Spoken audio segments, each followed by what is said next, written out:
오늘 본문의 말씀은 산헤드린 공의회에서 이제 바울이 재판을 받는 내용입니다. 성전에서 결박을 당해서 끌려 나온 사도 바울, 천부장의 도움으로 위기를 넘겼습니다. 천부장은 대체 왜 이런 소란이 일어났는지 알고자 했습니다. 그래서 바울에게 변명할 기회를 주었습니다. 왜냐하면 모든 것이 유대인들의 오해로부터 시작된 일이었기 때문에 변명할 기회를 주었습니다. 그런데 바울은 자신을 변명할 수 있는 기회를 간증의 기회로 바꿨습니다. 간증은 곧 전도입니다.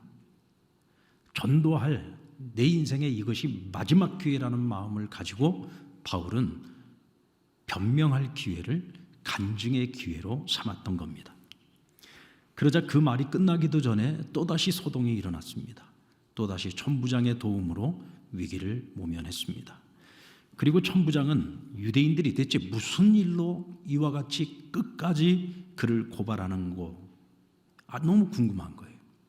그래서 그것을 알고자 바울의 결박을 풀고 이번에는 천부장이 대제사장과 또 온 공회원들을 다 모았습니다.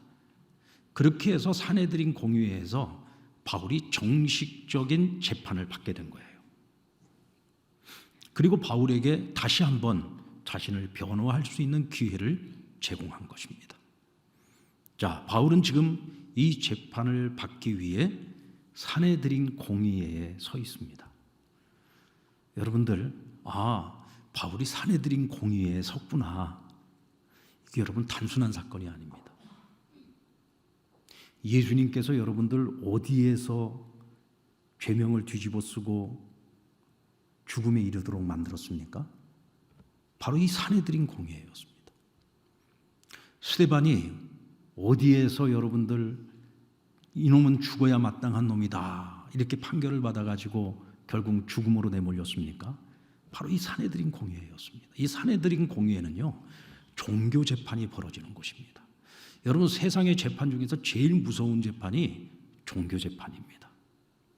종교 재판은요, 답을 딱 정해놓고 하는 재판이에요. 그래서 여러분들 이 중세 시대에도 보면은 가장 무서운 게 종교 재판이었습니다. 그래서 보면 로마 카톨릭이 이 종교의 이름을 가지고서요, 개종하지 않는 사람들을 얼마나 많이 죽였는지 모릅니다. 마녀 사냥을 얼마나 많이 했는지 모릅니다. 그래서 수없이 많은 사람들이요, 이 종교의 이름으로 죽임을 당하고 정말 끔찍한 일들이 일어났었습니다. 이 종교 재판처럼 무서운 게 없는 거예요. 이 산헤드린 공의회에서 예수님도 스데반도, 지금 이제 바울이 지금 이 자리에 선 거예요. 여러분, 이들은 전부 바울의 그 어떤 누명을 벗겨주기 위해서 지금 이 자리에 모여 있는 게 아니라 바울을 죽이기 위해서 지금 다 모여 있는 사람들입니다. 그런데 그들 앞에 서서 지금 바울이 변명을 한다는 것이 얼마나 두렵고 떨리는 일이겠습니까? 자, 그런데 오늘 이 바울의 태도를 보면 이 무시무시한 법정에서도 조금 더 두려워하는 모습을 보이지 않는다는 거죠. 너무나 담대하게 자신의 소신을 밝히고 있습니다.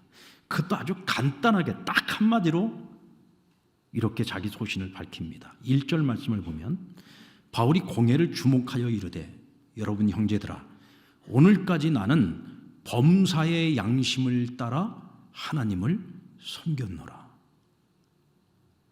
자, 지금 나에게서 죄를 찾아서 나를 지금 죽이기 위해 전부 나를 지금 주목하고 있어요. 근데 바울이 그들의 시선을 조금 더 두려워하지 않고 오히려 그들을 주목했다 그랬어요. 이 주목했다라고 하는 말은 그들의 시선을 피하지 않고 똑바로 보았다는 이야기입니다. 어떻게 여러분 그럴 수 있었을까요? 죄가 없기 때문이죠. 난 죄가 없어요. 내가 죄가 있어서 지금 이 재판정에 서 있는 것이 아니라 나는 죄가 없기 때문에, 나의 죄가 없음을 오늘 이 자리에 밝히기 위해서 이 자리에 서 있는 겁니다. 그렇게 떳떳한 거죠.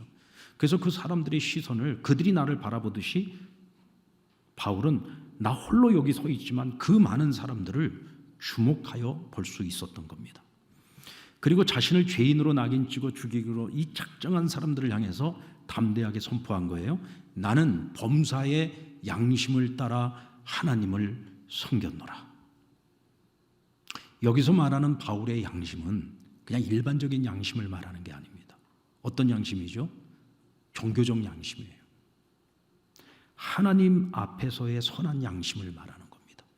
하나님이 인정해 주시는 나의 양심을 말하는 겁니다. 신앙적으로 내가 하나님 앞에서 나는 부끄러움이 없다, 담대하게 선언하고 있는 겁니다. 양심을 따라서 나는 하나님을 섬겼다. 내가 하나님을 어찌 섬겼는지 하나님이 아신다. 그리고 내 양심이 알고 있다. 나는 여기에 있어서 조금도 부끄럽지 않다 라고 당당하게 이야기를 한 겁니다. 여러분들, 바울은 지금 이 자리에 서게 된 것이 예수 그리스도를 전하는 복음 전도자로서의 사명의 길을 걷다가 지금 소아시아에서부터 쫓아온 유대인들에 의해 또 예루살렘 유대인들이 선동을 해가지고 그들과 함께 지금 바울을 죽이려고 하는 거죠. 결국은 바울이 예수를 믿고 예수를 전하고 복음을 전하는 자였기 때문입니다. 유대인들은 이것이 틀렸다고 생각하는 거예요. 근데 지금 바울이 말하는 자신의 양심에 나는 꺼리낌이 없다라고 하는 것은 자신의 신앙에 대해서 얘기하고 있는 겁니다. 나는 하나님에 대하여 열심히 있는 자다. 내가 예수님을 만나기 전까지는 예수 그리스도를 핍박하고 기독교인들을 핍박하는 것이 하나님께 대한 열심이라고 생각했었지만, 내가 예수님을 만나고 난 이후에 예수님이 정말로 살아계신 하나님의 아들이시고 우리를 구원하시기 위해 이 땅에 보내신 하나님의 메시아다. 그가 십자가에서 우리의 죄를 대속하심으로 우리는 죄사함을 얻었고 구원을 얻었고 영생을 얻게 되었다. 나는 그것을 깨달았고 나는 그 믿음, 그 신앙에 대해서 조금도 흔들림이 없다. 그래서 나는 예수를 만나고 난 이후로 하나님에 대한 열심을 가지고 복음을 전하는 일을 위해 내 인생 전체를 바쳤다. 그러므로 나는 하나님 앞에서 내 양심에 조금도 꺼리낌이 없고 나는 부끄럽지 않다. 이렇게 당당하게 말하고 있는 것입니다. 한마디로 나는 죄가 없다는 거죠. 자, 바울의 입장에서 보면 이 말은 너무나도 당연한 겁니다. 우리들도 모두가 다 아멘 하고 동의하지 않습니까? 하지만 오늘 이 종교 재판에서 죽기로 작정하지 않고는 오늘 이런 말을 할 수 없는 거죠. 바로 반응이 나타납니다. 대제사장 아나니아가 그 말을 듣고 바울 곁에 서 있는 사람들에게 그 입을 치라고 명합니다. 자, 이 장면은 대제사장 아나니아가 지금 이성을 잃어버렸어요. 그래서 감정에 치우친 모습을 드러내고 있는 겁니다. 입을 치라고 하는 것은 형벌을 내리는 것인데 아직 바울은 자기 변명을 다 마치지도 못했고 또 바울의 죄에 대해서 그 유무를 아직 가리지 않은 상태예요. 죄의 유무를 가리지 않은 상태에서 입을 치라는 것은 지금 형벌을 내리는 거거든요. 이 율법에 위배되는 거죠. 율법에는 분명히 죄가 있을 때 그 죄에 대한 대가를 지불하도록 하는 것이 율법의 정의입니다. 그런데 오늘 대제사장은 아직 죄의 유무가 밝혀지지 않은 상태에서 바울의 입을 치라고 했으니까 이건 지금 이성에 따른 판단이 아니라 감정에 따른 판단이었던 것을 알 수가 있죠. 자, 그렇다면 왜 아나니아는 그토록 오늘 바울이 말한 나는 양심에 꺼리낌이 없다, 나는 내 양심에 정말 하나님 앞에서 최선을 다했다라고 이야기하는 그 말을 듣고 왜 이토록 이성을 잃고 감정적인 태도를 보였을까?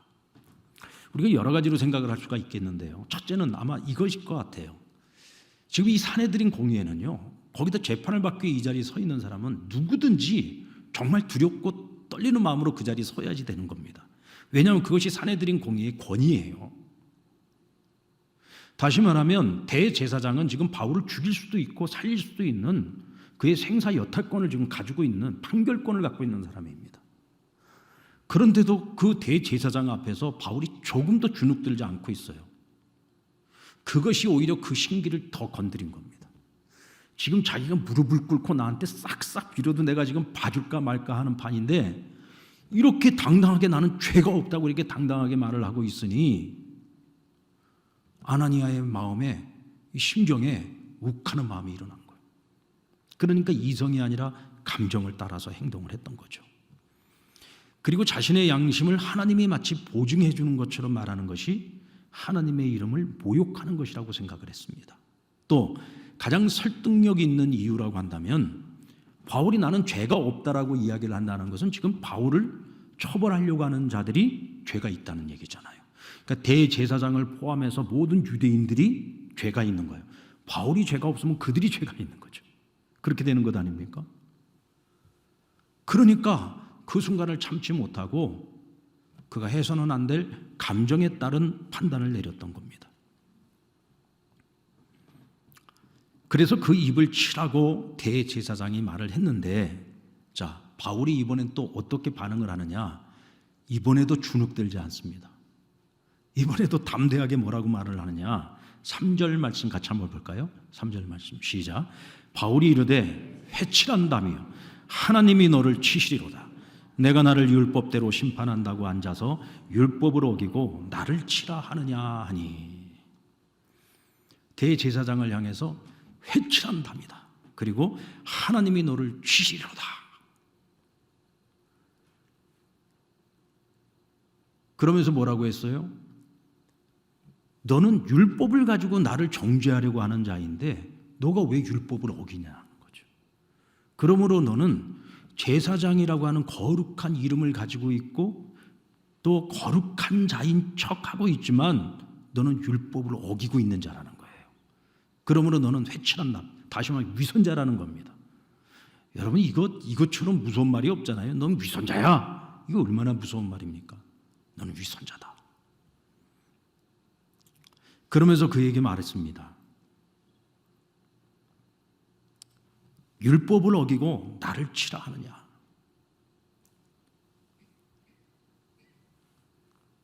이에 대해서 곁에 선 사람이 말을 합니다. 내가 하나님의 대제사장을 욕하느냐. 그리고 꾸짖자 바울이 이번에 급히 말을 했습니다.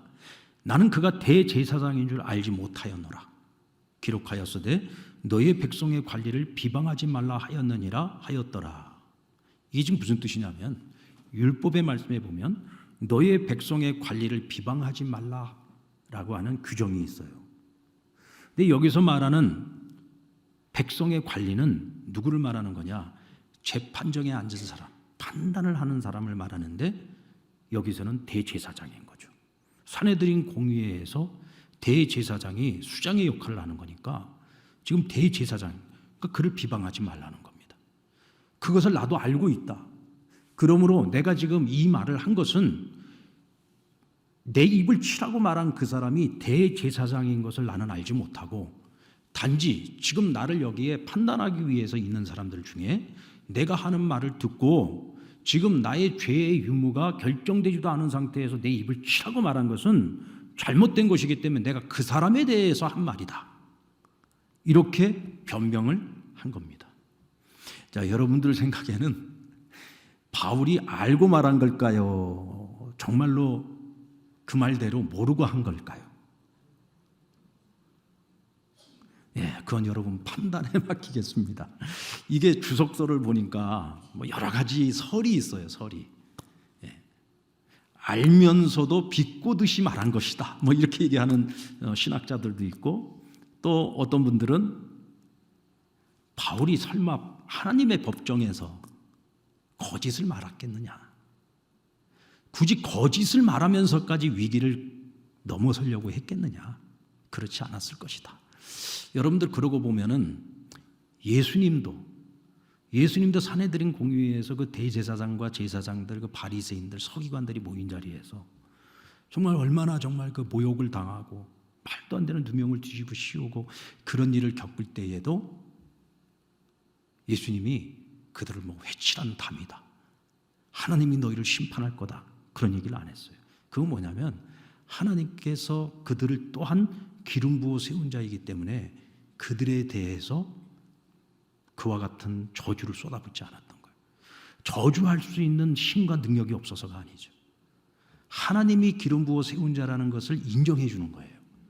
그래서 예수님조차도 그렇게 하지 않았던 거예요.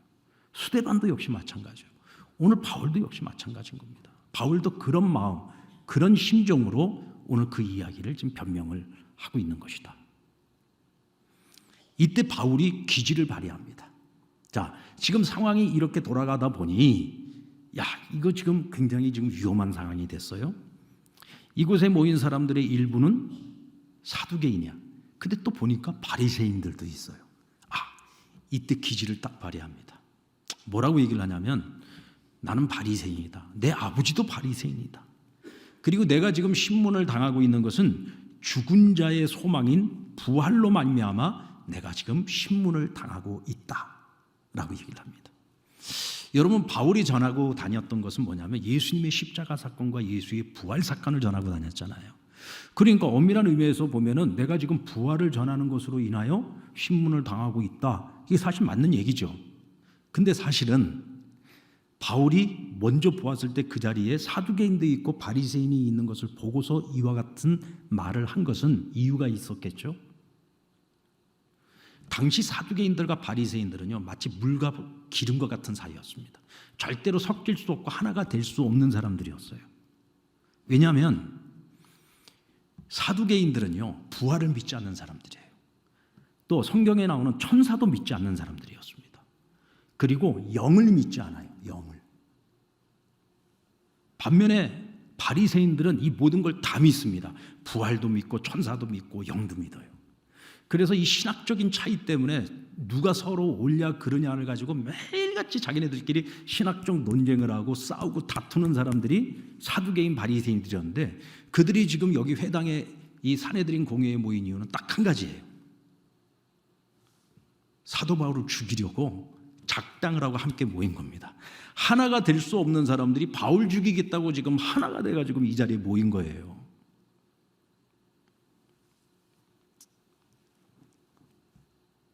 자, 그런데 오늘 여기서 바울이 나는 바리새인인데 내가 부활 때문에 내가 부활을 전한다는 것 때문에 내가 이 자리에 섰다 그러니까 바리새인들 중에 서기관 몇 사람이 딱 들고 일어난 겁니다.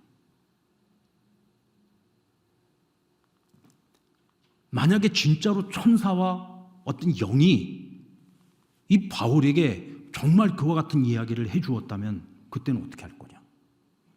너희는 부활을 믿지 않지만 우리는 부활을 믿는다. 왜 부활을 믿고 부활을 전하는 저 바울이 죄가 있다고 하는? 우리가 볼 때는 저 바울은 아무 죄가 없다. 그리고는 바울의 편을 들고 나선 거예요. 그 바람에 그 자리에서 바리새인과 사두개인들 사이에 큰 다툼이 일어났다 그랬습니다. 큰 분쟁이 일어났다. 여러분들, 제가 이렇게 이야기를 하니까 그랬는가 보다, 그랬는가 보지 하고 들으시죠. 한번 그림을 그려보시란 말이에요. 그 사내들인 공의의 그 분위기 속에서, 그 살벌한 분위기 속에서 말 한마디 잘못하면 죽어나가야 되는 그런 곳에서 조금도 두려움 없이 당대하게 자기가 할 말 다 하고 있는 바울을 보십시오. 거기다가 상황이 어떻게 돌변했어요? 자기를 죽이려고 단합해서 하나로 모였던 사람들이 지금 자기들끼리 다툼이 일어나서 막 분쟁을 하고 있단 말이죠. 자, 우리는 여기서 바울의 지혜와 기질을 볼 수가 있습니다. 그런데 또 다른 주석서들을 보니까요, 또 한편으로 이렇게도 해석을 하더라고요. 바울의 평상시의 모습과는 다르다. 바울은 늘 전면 승부를 하는 사람이었다. 죽으면 죽으리라 하고 어쨌든 정면으로 승부를 하는 사람이었는데 바울답지 않게 왜 기질을 발휘해서 그 순간을 모면하려고 했을까? 또 이런 해석을 하는 분들도 있더라고요. 근데 여러분, 이와 같은 바울에 대해서 과연 누가 비난을 할 수 있겠습니까? 오늘 본문의 말씀을 보면 바울의 이와 같은 행동에 대해서 예수님도 비판하지 않았어요. 왜 그러실까요? 예수님은 너무나 잘 알죠. 성령님은 너무나 잘 압니다. 우리가 얼마나 연약한 존재인지를. 바울이 이렇게 담대하게 말하고 있고 기질을 발휘하고 있지만, 그러나 그 마음속 한 군데에는 얼마나 큰 두려움이 있을까? 오늘의 결론 부분입니다. 그날 밤이었습니다. 주님께서 바울에게 찾아오셔서 이렇게 말씀해 주셨습니다. 우리 11절 말씀을 같이 한번 읽어볼까요? 시작. 그날 밤에 주께서 바울 곁에 서서 이르시되 담대하라. 내가 예루살렘에서 나의 일을 증언한 것 같이 로마에서도 증언하여 하리라 하시니라. 그 가장 힘들고 어려웠던 밤에 주님께서 찾아와 그의 곁에 서서 그에게 말씀하셨습니다. 바울아, 담대하라. 바울아, 담대하라. 여러분, 바울이 그 시간에 막 두려워 떨고 있어서 담대하라고 말씀하셨을까요? 우리 앞서 봤잖아요. 그 사내들인 공에 자기 죽이려고 아주 작당을 하고 앉아있는 그 사람들 앞에서도 그토록 담대하게 말하지 않습니까? 1, 2, 3차 선교여행 마치고 예루살렘으로 돌아오려고 할 때 모든 선지자들이 다 막으려고 했음에도 불구하고 예루살렘에 가면 결박당하고 핍박당할 거 알면서도 들어왔던 바울 아닙니까? 그가 담대하지 않았기 때문에 담대하라고 말하고 있는 것이 아닙니다. 그는 이미 담대하게 처신하고 있었습니다. 그럼에도 불구하고 오늘 예수님께서 담대하라고 말씀하시는 것은 예수님께서 인간의 연약함을 너무 잘 아시기 때문이죠. 왜냐하면 어느 순간에는 한계에 다다랐을 때에는 이 담대함도 무너질 수 있다는 것을 너무나 잘 아시기 때문이에요. 그래서 그에게 담대하라고 힘을 불어넣어 주시는 거예요. 그러면 그가 담대해야 될 이유가 뭐냐? 첫 번째, 오늘 주님께서 그에게 찾아와서 그 곁에 서 계셨다 그랬어요. 이것은 무엇을 말하고 있는 겁니까? 바울아, 내가 사내들인 공회에서 그들 앞에 있을 때도, 내가 지금 홀로 있을 때도 나는 내 곁에 서 있다. 내가 사망의 음침한 골짜기를 다닌다 할지라도 나는 내 곁에 서 있을 것이다. 그러니 두려워하지 마라. 내가 너와 함께하고 있다. 그러니 두려워하지 마라. 어떤 순간에도 담대해야 된다. 이렇게 말씀을 하고 있는 겁니다. 여러분들, 주님이 여러분과 함께 하심을 믿으십니까? 여러분들이 어떤 상황 속에 있을지라도, 어떤 환경 속에 있을지라도, 어떤 절대절명의 위기 가운데 있을지라도 내 곁에 서 계신 주님을 바라보고 담대할 수 있는 저와 여러분 되기를 주의 이름으로 축원합니다. 그리고 두 번째 이유가 있습니다. 그것은 언약 약속이 있기 때문에 그렇습니다. 이 언약 약속이 뭐죠? 바울아, 내가 예루살렘에서 나를 증언한 것처럼 너는 반드시 로마에 가서 나를 증언하게 될 것이다. 어디로 간다고요? 로마로 간다. 이건 약속입니다. 지금 바울은 예루살렘에 있어요. 지금 예루살렘에서 결박당하고 지금 막 끌려다니고 매도 맞고 지금 죽을 위기를 수도 없이 넘기고 있습니다. 앞으로도 계속 위기를 넘겨야지 됩니다. 여러 재판장에 서야지 됩니다. 여러 사람들 앞에 서서 계속 자기를 변명해야 되고 또 간증도 해야 되고 전도도 해야 됩니다. 그러나 어떤 순간에도 담대해라. 왜? 너는 로마에 가야 하는 사람이다. 로마에 가서도 이와 같이 나를 증언해야 되는 자이다. 그러니까 로마에 가기 전까지는요, 죽을래도 죽을 수가 없어. 아닙니까? 그렇잖아요. 아니, 예수님께서 넌 로마로 간다 그랬으니까 로마에 가기 전까지는 죽을래야 죽을 수가 없어. 뭐 어떤 사람들이 뭐 결사대를 만들어 가지고 바울이 호송을 당하는 중간에도 막 작전을 짜 가지고 어떻게 해서라도 바울을 죽이려고 계략을 세우고 작전을 세워도요, 다 헛거예요. 왜? 하나님의 약속이 있거든요. 로마에 가야 된단 말이죠. 그러니까 바울의 입장에서는 이건 천군만마입니다. 주님의 약속이니까. 내가 이 약속을 믿고 그 약속을 의지하고 살아가는 한은 담대할 수 있어요. 누구를 만나도 담대할 수 있습니다. 어떤 순간에도 담대할 수 있는 거죠. 왜? 하나님의 언약의 약속은 반드시 이루어질 거기 때문에. 그래서 이 약속이 언제 이루어져요? 일이 있은 후 2년 후에 바울은 로마로 가게 됩니다. 정말 위기 때마다 구사일생으로 하나님께서 그 위기를 넘기게 하시면서 결국은 로마로 가게 하셨단 말이에요. 사랑하는 여러분, 우리의 삶 속에 어떤 두려움이 있습니까? 두려워해야 될 어떤 대상이나 두려워해야 될 문제가 있습니까? 그렇다면 하나님을 찾으십시오. 하나님을 찾으십시오. 그리고 주님이 내 곁에 계심을 믿으십시오. 성령님이 내 안에서 나를 돕고 계십니다. 또 하나님께서 우리에게 약속하신 바를 반드시 이루실 것입니다.